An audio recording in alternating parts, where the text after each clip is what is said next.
Welcome. You are warmly welcome to our first cyber webinar. And we have a visitor today, CEO from the CyberWatch, Aapo Sederberg. Welcome. Good morning to everyone. And my name is Pertti Alasvirta and I represent to 360 Cyber Academy. Okay, Aapo. We have a very complicated world today with these cyber attacks. And what is your opinion about the main targets? Who are the main targets, and what are the reasons behind these are the main targets? Okay, thank you very much. And first of all, I would like to welcome the great audience who are listening and with us today. So cyber is a complex issue, as you said, and what is the main target? That's a good question. I would say, if I simplify, that's the biggest change compared to the digital world and the physical world, that the target is the whole society.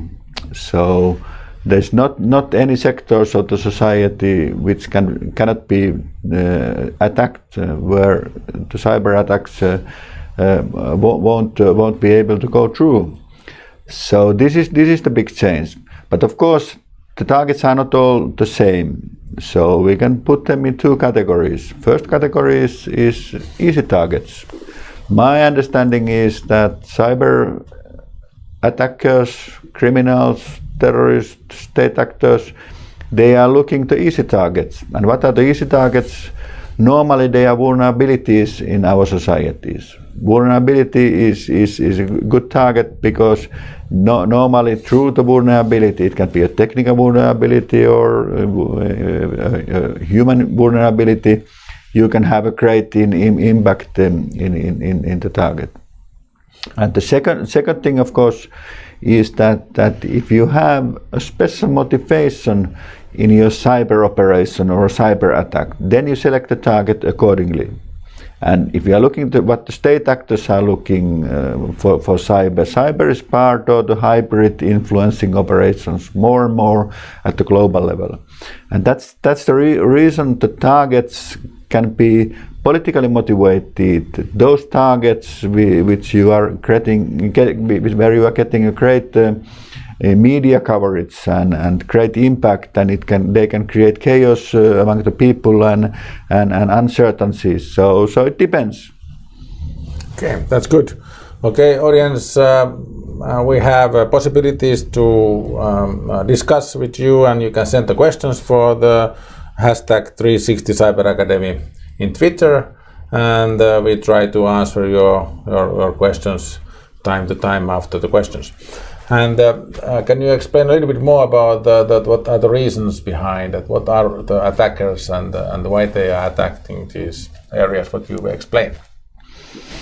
Okay, two megatrends in cyberspace. So firstly, of course, the political interest is rising. So more and more political motivated cyber attacks are coming. So we are witnessing that cyber is a tool for global politics, and it can be used like we have had the elections, the manipulate the elections.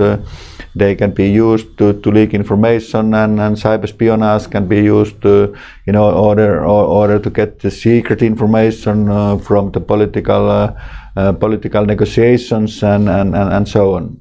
The second thing, what is the motivation? If we are looking at cybercrime is actually growing all the time. So it's becoming really a more and more bigger challenge for the global world. One can even say that the cybercrime is the best growing business at the moment. So as we know, then there is always the motivation is money, resources, and then how you can get the money through cyber attacks. In the past, it meant that you had to attack a financial body or bank or something else in order to get money to you. But at the time, all information, all things which can be resold they are valuable, and that's why when we have the ransomware attacks, which is actually growing 350% and annually, it's the biggest growth we can see, because then the criminals can sell the information to other actors, and this is really one perhaps third point that we see more and more. It's very difficult to see who is the actor. And like many state actors, they are using proxies, so they have outsourced their cyber attacks, and this is the business model in the cyber world. Yeah, we can say that this is like business as usual today. That the cybercrime criminals and the attackers, they go to work in 8 o'clock and go back to home in 5 o'clock, and they have a free weekends and they have families. That this makes the life very interesting in the future. Well, you can say so, but I guess the cyber criminals, they are working 24/7. Yeah, but looking at the data sometimes that we can see this kind of trends as a normal works. Okay, and we can go a little bit deeper about the complexity. That for the normal people is quite complicated to understand how complicated things these are, but can you explain a little bit that the complexity and what is behind it? Well, first of all, I think it's perhaps one of the reasons that we have been looking cyber as a technical issue. So in the beginning it was thought, okay, this is an IT issue, this is linked to internet. Yes, it is a technical issue, but at the same time it's coming more and more a human issue. So the people are in focus, and then on the other hand also there's an impact to our behavior. So we have to understand that kind of complexity. So it's the people, it's the technology, it's the procedures, and then it always comes to the leadership. So how to lead cybersecurity, and that's why if you are looking what is your cyber, what is my cyber, you are looking cyber issues from your own angle. Then the other way, what you can say, it is complex. So how a cyber operation can be built? It starts with cyber espionage. Okay. So that's the key. If you think that you should build your cyber security, the early warning sign of a cyber operation is that there is cyber espionage. So someone is inside your system, and I mean that's the first thing. And then at the same time, when you are in someone's system, then you can start to operate. Cyber espionage basically have two approaches. So firstly, they perhaps want to be silent. They stay long and they leak the information as much as possible without that the target is not detecting them. So that's the first approach. The second approach is that you just come in and you signalize that, okay, I am in your system, and then you, it's in a way cyber hit and run criminality. So you go in with power, and then you steal the information, and then you leak the information, and then you get a great impact and in a way chaos in the systems. But if looking like the state actors, it seems to me that they are looking long-standing in information leaks. So the cyber espionage is more focusing on that.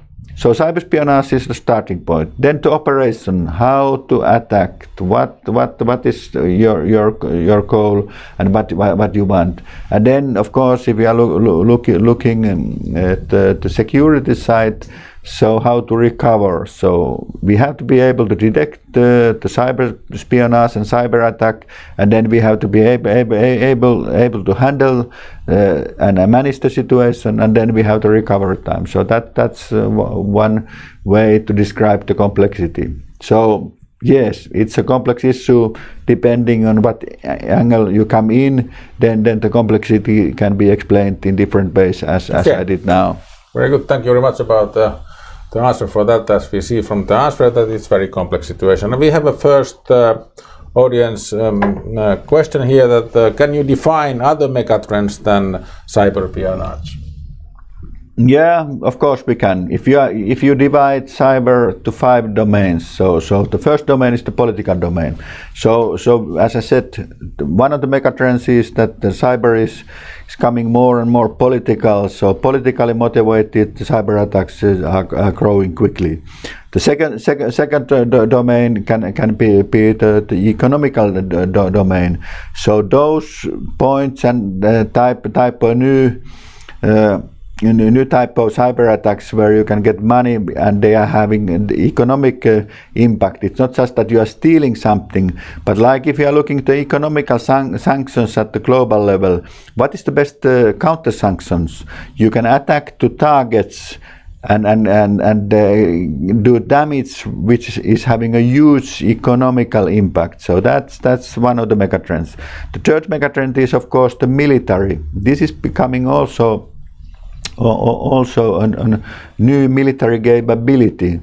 So you can say that we are not able to have a modern military operation in the future without cyber. So cyber is there. It's not in the weapon system, in conventional physical weapon system, but also it's a new capability. You can do a lot with cyber. So this is the megatrend, and this is what is happening in the scenes. We don't see it, but the military developers, they are following what the criminals are doing and what in a way the civilian cyber attacks are doing, and then you start to use in the military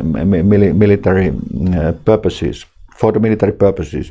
Then the fourth megatrend is of course that the cyber attacks are coming more and more sophisticated. They are more and more clever. So and that's the challenge in a way what we see what is growing. So they are not the same what we have seen always. There will be new ones and they are more and more sophisticated, and we have to be agile and fix our security in order to be able to detect the new type of cyber attacks and to handle the situations and in a way try to be ahead of the criminals, which is not easy. And then perhaps the fifth megatrend can see it's the people. What is the impact of cyber to our normal life? So cyber is coming more to the normal life through smart cities, through smart homes. So when we have the Internet of Things, everything is connected to the network. So people in their normal lives, they are witnessing cyber attacks, or they are can be target or cyber espionage. So that's something. And part of this people domain is the social media. Because social media is nice, it should be good for us. We have a lot of friends and we can communicate, but at the same time, it has becoming one of the main tools for cyber espionage. We voluntarily put in information to the digital world, and it's available. And if you are able to pick up it from different sources, then you have a good package of real-time information.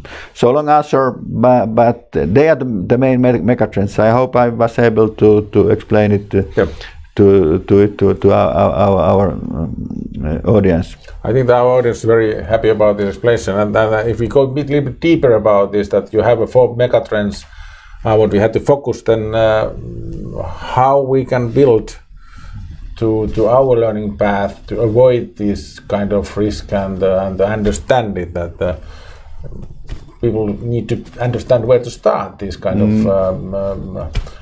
learning curves.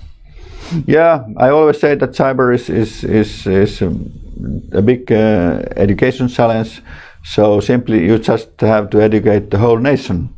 So everyone have to have the basis knowledge, but of course the knowledge have to be tailored to the needs of the level of the people and the function of the people.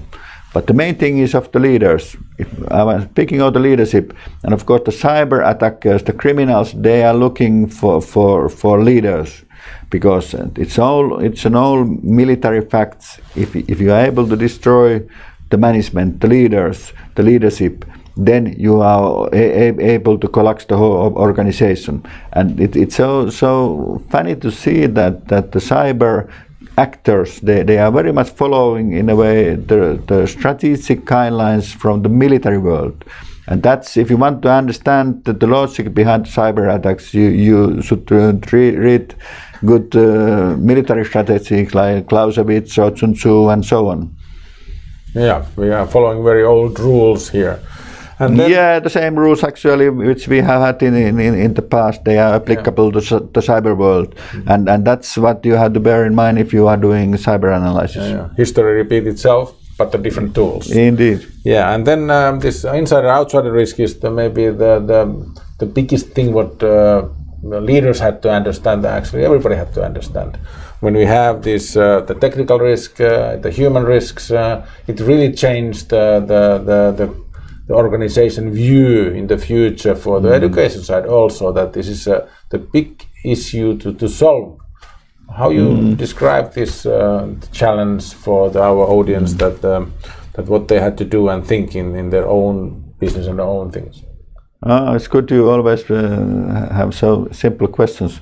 so I mean, first of all, normally we think that this is an outsider risk. Political actors, criminals, terrorists, hackers, and so on. They are the actors. It's coming outside of our system. But then on the other hand, if we are looking the facts, so most of the cyber incidents or cyber catastrophes, they can be coming inside the organization. So someone is doing a mistake, or someone can be manipulated, and someone will leak the information, or there is a problem in the whole ecosystem. So you can't secure just your company, your organization, your country, but you have to see that the impact can come from the whole ecosystem. And the weakest links are the human beings. That's still the fact, and that's why the insider risk is so crucial. That the outsider attackers, they are using the possibility and insider risk as a gateway in order to come into the system and in order to impact to the system. So that's why when you are looking at cyber risk, you have to look at it in a comprehensive way, insider and outsider risk, and what can be done in order to avoid the damage. Okay, and this is quite big challenge for the organization, governments to reorganize the whole education, because the cyber world and cyber issues are changing all the time, and we have so big amount of the new pitching tools and everything coming every day. It's about the 300,000 new malware coming every day around globally.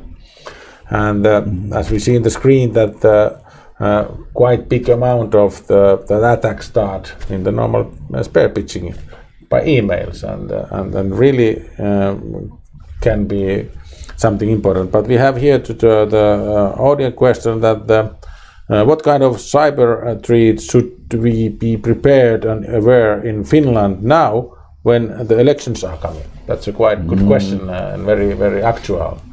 Yeah. Okay. We start with the elections. Yeah, that's very, as I said, one of the mega trends, how to impact to the politics. And elections are really the hardcore. They are the backbones of a democratic system. So of course they are a wanted target, and of course how you can, it's part of the information operation concept. Cyber is a tool in information operation as well. First of all, what kind of information you can get out from the election campaigns, that's not so crucial, but then how you can impact to the voting processes. So technically, of course, if there is an e-voting, which is not that popular because it have been seen as a vulnerable system, that's one way of doing it. But then more and more to find the right target group. So when we speak about the cyber espionage through the social media, you can find targets who are who are a target and how their opinions can be manipulated. So that's the main thing, to manipulate the operation. So you can create Twitter accounts, you can use AA in boosting social media trends, and then you give a wrong impression to the audience and to the citizens. But then, of course, one which is perhaps not that easy to detect is that when all the information is available, so there might be actors who want to leak, find out delicate information of the candidates. And if you are able in the right moment to publish information which is delicate to one party, if you create in a way scandals, as we have seen in the US elections, so you use your cyberspionage and intelligence systems, and then you leak the information in the right way and right moment, then you can have a huge impact to the critical areas of the elections. So there are many ways, not just one way of having it. And we had to educate ourselves to read the media and to read the social media and to read the other messages that exactly. they are really the right sources. And, there he asked about Finland. So Finland is not a safe target. We can also be target of manipulation. It can inside the society, but also outside of the society, because this is part of the hybrid influence, as I said. So we have to be prepared. And first of all, of course, here, what is the main thing, and what is the best way to protect the citizens? It's education. So we have to speak openly. This is an option. This is basically happening in every election at the moment in the modern world. So this is part of the new normal we are having. Yeah. Before we go to the leadership in the security, that we can still a little bit talk more about the elections. That what is the message for each individuals in Finland, that 3 points what they had to think when they read the news and the social media to understand when the messages is wrong or right? If half of the information is in a way, in one or another way manipulated, you can say that when you are reading. So first of all, select what kind of media you are using and read and be critical. So look the facts. The facts. They, in a way, easily you can boost a misleading fact in social media, and then it comes to the conventional media, which is picking up what is happening in the social media. So they are interlinked. So we can't just look social media and normal media and governmental media separately. They are connected. So that's one thing. The first thing is be always critical when you are reading. And the second thing, if you find out that this can't be true, then make sure that you can find out why it has been manipulated. You can see the motivation, and then I would say the third good point is discuss with your friends and colleagues. So it's humans, it's the best network. So if you have reliable friends and you have figured out something that this can't be true, this is manipulated, then it's good to discuss with your friends and colleagues, and then you see that there is something wrong with the information. But it's not easy because the information flow is overwhelming. It's coming all the time. So we quickly we catch up the headlines and we don't really go to the details. But when you do your decision and take your decision, who are you going to vote and what is your opinion in this and that, then it's good to be serious and look at the details. Okay, and very important is that when you have articles to read in the social media example, you had to read it through and think twice before you share it to your friends and be sure that what is said in the headlines is the same inside to the system, that just don't share the information. Okay, let's go to the leadership in the cybersecurity. What is the most important 3 things in the leadership when we lead the cybersecurity?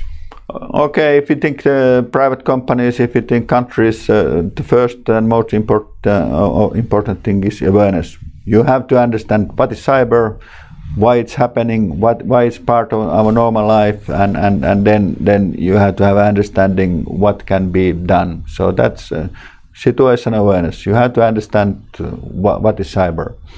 The second thing is, of course, that the cyber security, it's not a separate issue. It's part of your normal risk assessment. It's part of your risk management system. It's one new element. So that's why I see that cyber have to be part of the normal, if I can say so, normal leadership. So it's not a separate issue which you leave on site to your IT expert or something. It's the leaders, it's the CEO of the company having the responsibility. So simple. Yeah, and very often that when we talk about it, everybody thinks that this is the big companies' challenges and the big group of people challenge. But the research shows that the most of the 61% of the things happens in the companies which are less than 1,000 people. That it really goes to the SME area, and how we can increase this part of the business and the organization, that they understand that they are also part of the networks, and they really had to understand that they can't be the weakest link, because they can maybe be the big risk for the whole network. That's a good question. So we come in a way to the first point we made when we started. So the target is the whole society. So it's not the size of the company, but you can say that it's the role of the company. If the company is SME company is having a crucial role in the society, then it's very likely that it's going to be a target for cyber attacks. It's sure that it's going to be a target for cyber espionage. Someone wants to see what are the vulnerabilities and how you can go inside to the systems. So that's decisive. And then the third point is that if you are attractive, you have good data, you have a good innovation, which can be stolen and resold, you are going to be a target for the criminals or whoever who wants to make business, and it's not even impossible that your competitors might do harm for your company. So that's why this is important in Finland, because Finland is a country of innovation, and we have the best innovation in many areas, and that's very wanted, and that's why the SME companies are also a target in our society. Okay, then when you know that what is your assets, then you know what the attackers want for your company, then you can make the strategy, avoid these things, but still we have a very big amount of the files in the company, as we see here, that this is a very big percentage that we still have documents which are not protected at all. Yeah, life is a risky business. Yeah, that's true. Yeah, we spoke about awareness. So this is lack of information. This is lack of awareness. So because if you are not protecting your files, then you are an easy target, and then you will lose your business one day. Yeah. So and it's not. Then you don't have the correct understanding about the risk. So what happens to the companies which have been target of cyber attacks? The normal is that they will collapse. So you can lose your future. So if you and anyone else is heading a company, is leading a company, then if you want to secure your future, so please do cybersecurity. That's the best way. And if you do it, there is a good thing in it. Then you are more competitive. Then you are better than others. And I think we all want to be better than others. Yeah, we have here again the one audience question that how we can know which are the main risks in how we can analyze that ABC analyze that what are the A level of the risks. Yeah, I would say it's difficult to say what is the main risk. As I said, the logic of cyber operations, cyber espionage, cyber attack, and then the damage and consequences. So you always see this. But what is the main risk? I would say that you have to look it differently. So I would say, what is the main value in our company? What I should protect? So I look it from the security angle, so and the company perspective or government perspective. What are the key areas in Finland we have to be able to protect? There you have to have higher level of security, and then what is not so important, then you can go to the lower level. Anyway, the risk and there is no 100% security in cybersecurity. So if someone wants to come into your system, they will. So that's why you really have to be able to do your priorities and do your risk assessment and do your risk management processes in a new way and create the new thinking and make sure that your best data is not leaked. And in the company level, that if we think that how we know that when we are the target for any kind of risk, then when something happens in the company, that we are buying the company, somebody's buying us, or we are coming out with the new innovations or patents or something like that, then we could be the big target. But how about the bigger level, government level and the organization levels? That what are the risks in that area? It's easier, a little bit easier in the company level to understand when we are possible target, but how about the political and the business level? The government, society, yeah. First of all, the government is having the responsibility to create security in the country. I would say the government in cyber, it's an enabler. So it had to be giving all the companies, the whole society, a possibility to be cyber secure. And how to do it? First, it's the same thing. You have to have a good situation awareness. You have to have a good cybersecurity center, which is providing the right information. They are able to follow what is happening in the Finnish networks, and the information can be then divided and shared with those who are key players. But then, of course, what are the priorities? So what is critical in the society? What is critical in the Finnish society? So when you know that the critical infrastructure and services in the society, they are the main targets. 80% of the attacks, they go to critical infrastructure providers and the critical services. Like healthcare is a typical critical service, which is very wanted.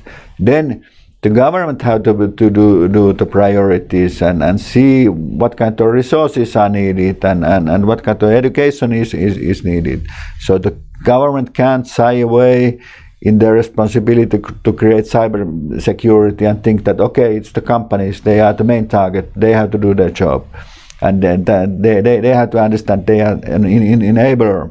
And one way to be an enabler in cybersecurity is the legislation. You have to have a good legal framework for cybersecurity, that the authorities can do their job and the companies can do their job. And then it's also the way the government can guarantee that the critical services and critical infrastructures are working in a sufficient level in the society. Yeah, that if we want to challenge the future opportunities, that we really have to change our mindset to understand what's going on in the future. We will have a IoT units, everything is connected in the future. We have drones which are doing whatever they can do, fly and they can climb and do everything. That we are going to the era which is completely different than before. Yeah, times are changing quickly, and as I said, it's for the citizens, but it's also for the government. If you look smart city, great innovation. So then we come why cyber is with us. It's because of the digitalization. We want digital society. We want e-services. We want to build a modern society, smart city, smart home. So then there's more and more target for cyber operations, cyber attacks, and that's actually what should be understood at the governmental level, but also on the business side and at the individual level. Do I need to connect all my devices in my home to the networks? I don't think so. I can be able to live with a good life before, so why should I do it? But of course, then digitalization is a good thing, but there is, in a way, cyber is the backyard. It's the bad thing what someone is misusing the digital environments and attacking us and causing us problems, and that's why digitalization and cybersecurity have to be built hand in hand. Otherwise, you can't be successful. And then we can see that we have a lot of countries where there are no legislation and laws in this area, that we really have the play yard where we have the different rules for the same game, that the players are not playing anymore the same rules. Yeah, this is very typical, and this is more and more we see when cyber world is evolving, hybrid threat is evolving. We have new things like AA, so our legislation is behind. So that's a problem, and like we see in Finland, so we have been now since 2013 trying to create a better intelligence law for the country, and now hopefully this year it's going to be enforced. So it's the legal processes and preparing and changing our laws. It's a long process and it takes time. But cyber and in a way the new threats and challenges we are facing, they are evolving all the time. So that's a challenge. That's one of the governmental challenges, definitely. And then if you go to the individual levels, that we all individuals, we belong to some networks in our organization, companies, and companies are in the company organizations, and the whole society is network, national level and also the global level. And as I said, this is the mindset. If you want to create a security in your organization, in your company, it's not just your company. It's your ecosystem. Who are your clients? Who are your partners? Who are your customers? And so on. So you have to see that someone is not using somebody else's system in order to be able to come into your system. So that's the mindset. And it starts from the very small things, that if I have a company phone, I don't put it to my drone, or I don't use it for the apps what I don't really know, and the better that you have a separate phone for the separate apps, that you have to really start it from the bottom line to be the secure. Yeah, I strongly recommend every company to create a cyber policy. So how my people are allowed to use the devices of the company, how they should behave in the social media, and what kind of information they can put forward, and then how to protect our secrets. So where is the main value in our company? So this is really crucial. Yeah, and everything what we have been talk in this webinar, and also in the different lectures what we have that we always have 3 points. Both we are used that the most important issues that we can cover everything what we have talking about is education, and that. Can you describe a little bit that how big challenge this is for the government's organization and companies, that what kind of mindset they have to be, that they understand how much they have to put the money for the technician, and then how much they have to put the insiders, the human education, that it's completely different thing than ever before. Yeah, perhaps I could use a new notion in cyber. Cyber education is lifelong learning experience, lifelong learning curve. So you have to build it in the individual level. So when you start in your family, so you educate your children, you tell them what they are allowed to do, and if you buy them a smartphone, You don't just give a smartphone for them. You explain what are the dangers and how you have to use them. And then you go to schools. Schools have their role. They are using digital devices. Then you go universities. Then we have a good research. And then the companies. Then the authorities. So everyone. Just have the personal learning curve, but then of course on the perspective of an organization or company, how I'm educating my people, who are the key groups to be educated, and what kind of education is needed. So tailor e-learning, good education. And it's very difficult to draw a line between the awareness and education. So education is creating the right awareness and the right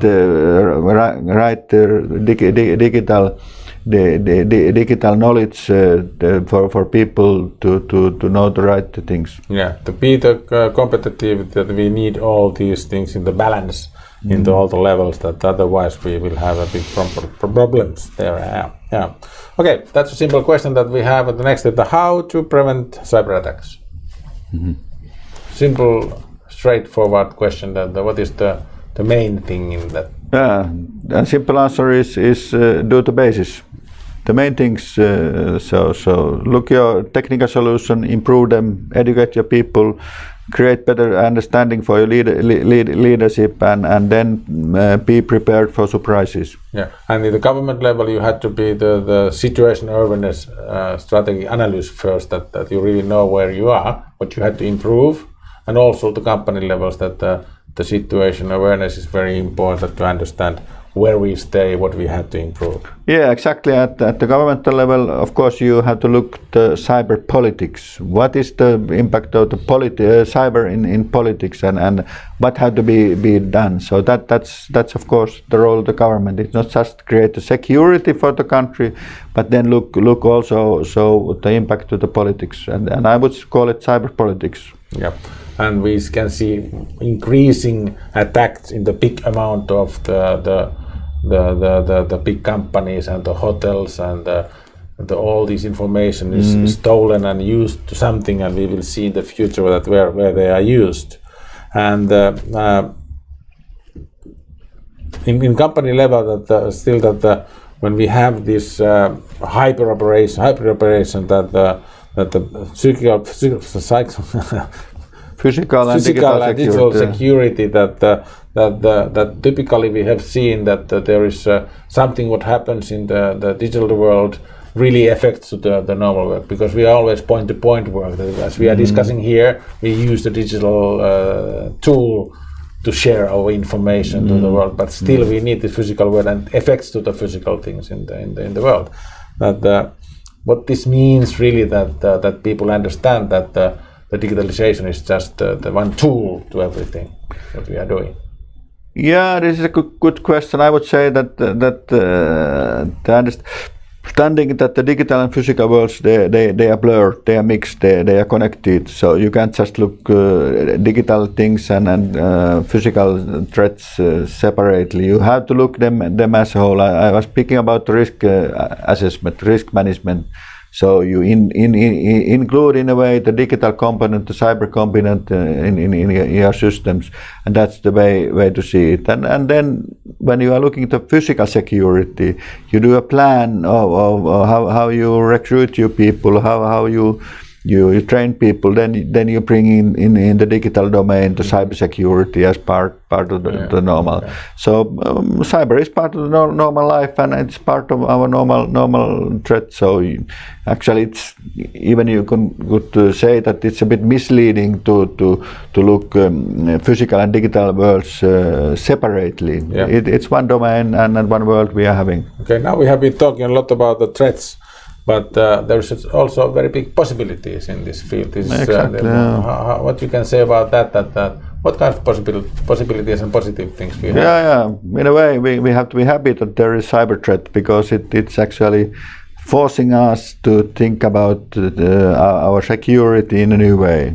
And then as I said, if the companies want to be more competitive, if you invest in cyber, then you are better than others, and then you are more competitive. And on the other hand, if you look to society, cyber is really a quickly growing business. So if you have the best innovation in the country, you are better than others. This is creating well-being in the country. And if you look at digitalization and digital societies, so cyber is really the way you can create well-being. If you are able to do everything in a good way, then you create well-being inside your country. And then we have interesting that in the future, when we have everything connected, our refrigerators and radios, washing machines, watches, phones are talking each other, then we come to the point that still almost 70% of organization don't believe that there is nothing against them or nothing's going on. These two things are very opposite side of the security. Yeah, that's in a way, you are busy with your business, so you don't have time for cyber, and until something happens, and it's so different. Looking Finland, Europe, less cyber attacks are happening here. If you look Asia, US, Middle East, you see that cyber threat is much more concrete. So I mean that's perhaps the misleading thing. And then, as I said, we don't realize that we are target of cyber espionage, because someone can have our information, but basically they are not. They are just collecting the information, but they are not immediately using it. So that's why the mindset is perhaps wrong. And here we come to the situation awareness. There have to be understanding at the company level, and the leadership have to understand why cyber is crucial for them. So we have several questions here. This is an interesting one, that when we are talking about the tools, that what we have to have in our toolbox at least. What is the minimum level? That what is the most important thing in the bottom up? I don't know if you need the company, if you mean a company or a country, but if you look into company level and organization level, first thing is you have to have the capacity to detect if you are target of cyber attack, if you are target of cyber espionage. And you don't have to have it if you are an SME company, so you can buy the service from a SOC. There are good SOCs who are monitoring your system and informing you. So that's the first thing you have to have. You have to know what is happening inside your company, in your digital domain of your company. And then the second thing is the awareness. So the awareness of the leadership. They have to understand what can the consequences be. And then what are the possibilities to build the security? Security can be built step by step, and that's why I strongly recommend to create a strategy or cyber policy of a company. So that's the basic thing. And then if you want to make cyber as an opportunity, then you know what your clients want, and you know the clients need, and then you tailor your cybersecurity in order to be able to meet the requirements of your clients. Okay, if we educate ourselves, we look what we are doing, we think what we are doing, do we have to be worried or not for the future, the cyber threats? Well, as a security expert, I would say it's always good to be a little bit worried, but not too much. So you have to be confident. You are worried in a way. You have your sensors open, so you are able to figure out and see the early warning signs. But at the same time, if you are all the time worried, then you are creating perhaps not productive environment for your business or your organization. So if people are well educated, you don't have to be that much worried. Yeah. Then we have the points that where to start. If you don't know what to do, there is the good points to do it. And then we have also the key takeaways. We were talking about the strategy, good leadership, education workflow, flexibility and agility. And do you have something else to add here? Or this is the good start? Yeah, this is a good start. So of course, strategies are different. If you look at the business strategy, it's more agile, it's precise, tailored to your business. So that's why you can't just buy a strategy from a consultancy. You can use them as a facilitator, but that's of course it had to be tailored according to your needs. And then you can never underestimate the role of the leadership. So if the leaders are not understanding the threat and the possibility, then nothing will happen. And yeah. The challenge is evolving all the time, as we have been repeating. So that's why you have to have the flexibility. We speak about flexible strategies and agile security systems. That's key to success. Good. Okay. Our time starts to be full today, but we can continue the discussions about the hashtag 360 Cyber Academy and at cybersecurity things, and we are very happy that we had all you as audience today to following up, and stay tuned. We will have our next webinars also coming, and we will have a very interesting visitors in the future, and next one will be the Thursday, February 14. Stay in our line and welcome to the next time. Okay, I would like to take this opportunity to thank the audience and really good questions to the point, and also for the organizers. It has been great pleasure to be here, and I wish you all a successful cyber future.